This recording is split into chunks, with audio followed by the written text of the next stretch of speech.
A few months ago, my friend Kevin and I started going camping regularly. Twice a month, every time we could squeeze in a weekend, we'd load up my old but reliable SUV and drive out to some of the most hidden spots we could find here in northern Maine. The colder it got, the more remote we went. We liked having the woods all to ourselves. No neighbors, no noise, just the crackle of the fire and the sound of the wind through the pines. Last weekend was supposed to be just another one of those trips. We went back to this old logging trail we found a few weeks before. It led down into a thick, low valley surrounded by tall trees and moss-covered rocks. No one else had been there the last time, so we figured it'd be perfect again. Friday night was exactly what we wanted. We cooked over the fire, had a few drinks, and stayed up late watching the stars. It was cold, but nothing our heavy coats and a big fire couldn't handle. Everything felt normal, peaceful even. Saturday night is when everything changed. It was around 9. The sky was black, and the fire was the only thing lighting up the clearing. Kevin was whittling at a stick, and I was stoking the flames when we both froze at the sound of someone screaming. It wasn't close, but it wasn't far either. Somewhere down the trail, maybe 100 yards off. At first, I tried to play it off. Maybe someone had gotten drunk and was yelling at the stars or something. But the screaming didn't sound like laughter or even anger. It sounded broken, desperate, and full of rage all at once. It was a deep, guttural howl, followed by sobbing and sharp yells. Kevin and I stared at each other without saying a word. We had no cell signal, not even a bar. The nearest paved road was miles away, and we hadn't seen another soul since we got there. The screaming went on for minutes. Not once did it sound like it was getting closer or further, just echoing through the trees, steady and horrifying. When it finally stopped, the woods fell into this thick silence. Even the usual rustling and distant sounds you get in the woods at night seemed to vanish. We gathered anything we could use as weapons, a hatchet, some heavy branches, and Kevin's hunting knife. We tried to reason with ourselves. Maybe it was some hunter who got lost and panicked. Maybe someone was tripping on something. Anything that made more sense than the idea of someone out there just screaming in the dark. Then, just as we were starting to calm down, a man stepped into the circle of light around our camp. He had a dim lantern in one hand and a small flashlight in the other. His eyes looked dead. He was pale, sweaty, and shaking. I asked him how he was doing without even thinking, just trying to break the tension. He didn't answer right away. He just stared at us, then said he needed a favor. Kevin and I tensed up immediately. We didn't know if he was alone or if someone else was waiting just beyond the trees. The man, who later introduced himself as Jason, asked if he could sit by the fire for a while. He said he was freezing and his flashlight was about to die. After some hesitation, we let him. The man sat down, staring into the flames like he wasn't even really there.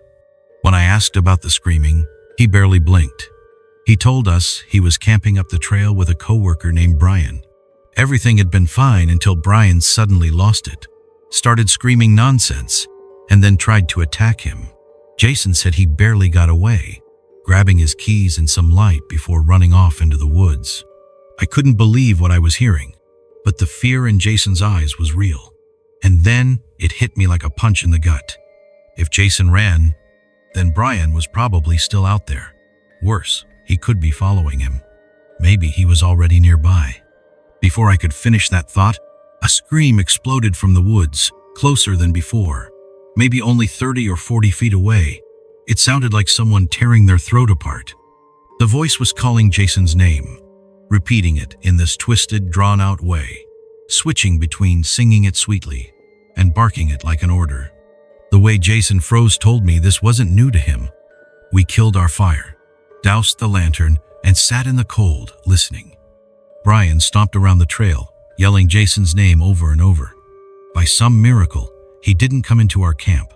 His voice eventually drifted further down the trail, though he kept shouting for almost 2 more hours. It was too cold to just sit in silence, so eventually, we quietly got the fire going again. We spent hours talking to Jason, trying to make sense of it. He admitted they had both taken mushrooms earlier that day, not realizing how cold it would get or how badly it could go. He said Brian had been fine for most of the afternoon, then just cracked. I kept glancing into the woods, half expecting Brian to burst out of the dark at any second. And just when we thought he might have wandered too far to find us, we heard him again. Closer. Much closer. This time, he wasn't screaming. He was talking softly, just barely loud enough to hear. He was calling Jason's name like a lullaby, walking in circles around the camp. We couldn't see him, but we could hear the crunch of frozen leaves and twigs as he circled us. We kept Jason low behind the fire while Kevin and I sat out in the open, weapons ready. I remember thinking I could barely breathe, terrified that Brian was just waiting for us to let our guard down. At one point, the whispering stopped. For a long time, there was nothing but wind. Then we heard something faint, like the sound of someone tapping on a tree, steady and deliberate. We couldn't tell where it was coming from, but it kept going for at least half an hour. Then, out of nowhere, Brian screamed again, loud and sharp, and ran off into the woods. The rest of the night was a mess of false alarms. Every twig snap sounded like footsteps. Every gust of wind sounded like whispers. Kevin and I barely slept, taking turns watching the woods. Sometime around dawn, Jason spotted Brian again, standing way down the trail, just barely visible between the trees. He wasn't screaming anymore, just standing there, staring. He stayed like that for almost 20 minutes, swaying side to side like a tree in the wind, then silently turned and walked away. We never saw him again. When the sun came up, we packed up fast and hiked back to the car. Jason got a ride into town with us. I still remember the way he kept looking over his shoulder, like Brian might come crawling out of the woods any second. Later, Jason told us Brian had been found a few miles up the trail the next day, sitting by a frozen creek, shivering and confused. No one ever explained what happened that night. Jason never camped with him again. Kevin and I still go camping sometimes. But no matter where we go, I can't help but wonder if Brian ever really left those woods, and if he's still out there looking for Jason, or anyone. I'm in my late 20s, and this happened not too long ago. Nothing happened to me. Not really. But something could have. And honestly, I think about it way too often now.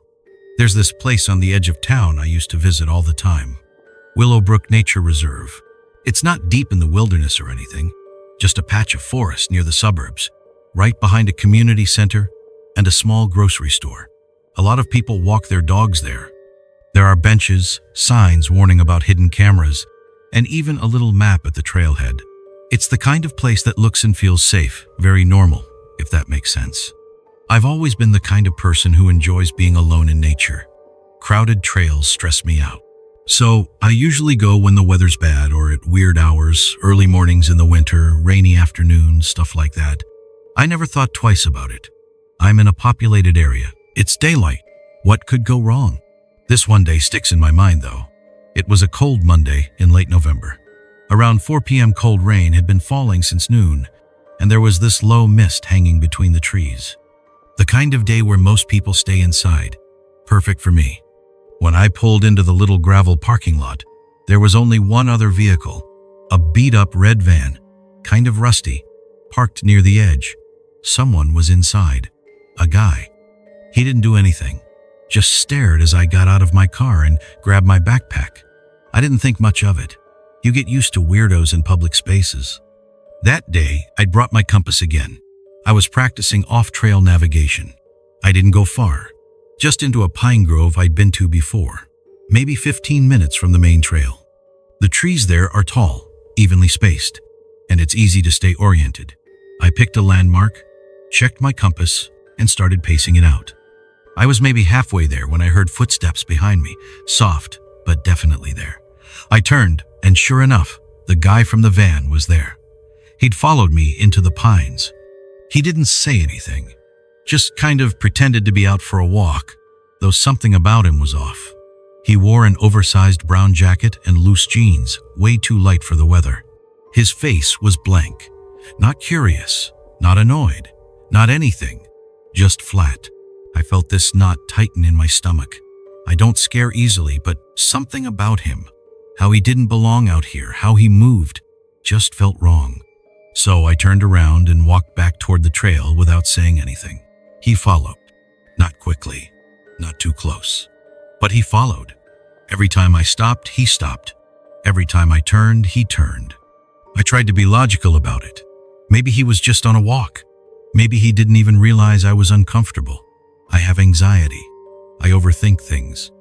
But still, something told me I shouldn't ignore my gut this time. When I finally made it back to the trail, I thought about heading straight for my car. But something made me wait.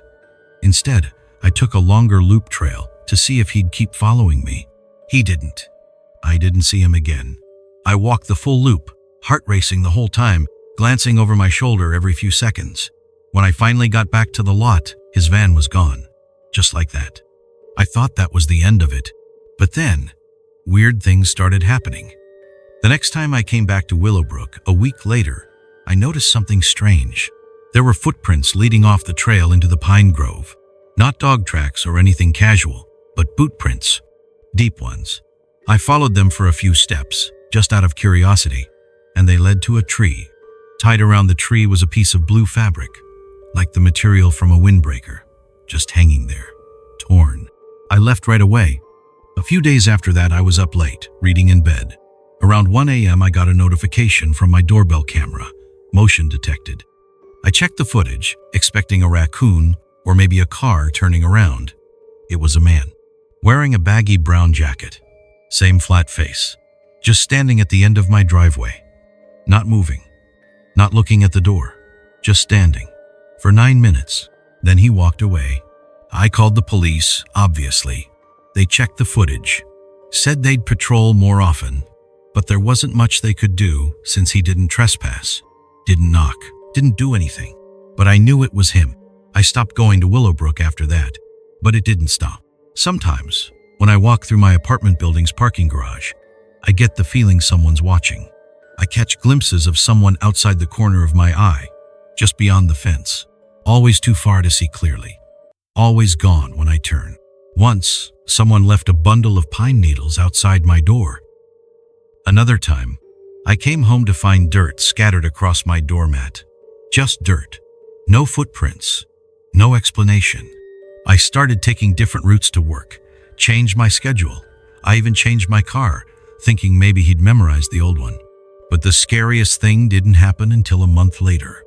I was on a walk in a new neighborhood, trying to clear my head. I didn't bring headphones. Too paranoid now to tune the world out. The street was quiet. No one else around. And then I saw it. Tied to a fence post with fishing line was a strip of blue fabric. Same color, same kind. A few feet away, tucked into the slats of the fence, was a folded piece of paper. I didn't want to open it. I really didn't, but I did. It said, "You were supposed to get lost."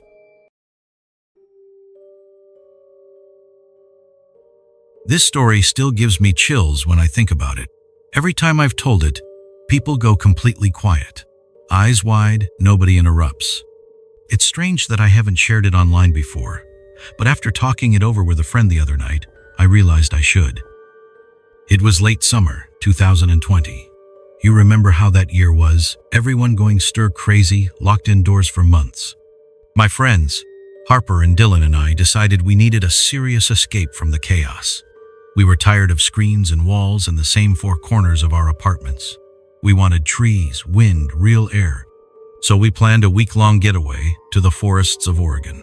A mix of hiking, camping, maybe even a few nights in a cabin. We booked a few campsites near Crater Lake. But one night we thought it would be fun to stay somewhere weirder, more remote. We found this tiny cabin listed online, dirt cheap. It sat at the edge of a clearing, way up in the forest, near an old firewatch tower. The listing said it hadn't been used in years, but the cabin next to it was open for booking. Simple, off-grid, no running water. But it looked clean and charming in a creepy kind of way. Honestly, we were excited to be as loud or weird as we wanted, with nobody for miles around. Before we left, we had the bright idea to drop acid while we were there. Dylan managed to get his hands on some, and Harper was thrilled. Me? I had a weird feeling from the start. I couldn't explain it. Not fear, exactly. Just this deep unease that settled in my chest like a rock. I told them both I didn't want a trip at the cabin. They got annoyed, especially Harper. But I stood firm. I said, "Not tonight. Something doesn't feel right." They pushed back a little, but eventually gave in. We hit the road with snacks, sleeping bags, and gear, bumping music and laughing the whole way. The cabin was a couple hours from the last town. The closer we got, the thinner the roads became. Less gravel, more overgrown dirt. Our tires kicked up clouds of dust, and for a while, we didn't see a single other car or house. Just trees, endless trees. Eventually, we turned off onto a narrower road that twisted up the side of a hill. No signs, no lights. I remember thinking, this is where people disappear and no one ever finds them. When we finally arrived, the sun was setting behind the trees. The clearing was small, with the firewatch tower looming nearby. The structure looked abandoned, wood weathered and paint flaking off, but it still stood tall. The cabin sat right beside it, tiny and square with a slanted roof. There was a fire pit out front, and a stack of old firewood. It looked almost too perfect, like it was staged for a horror movie.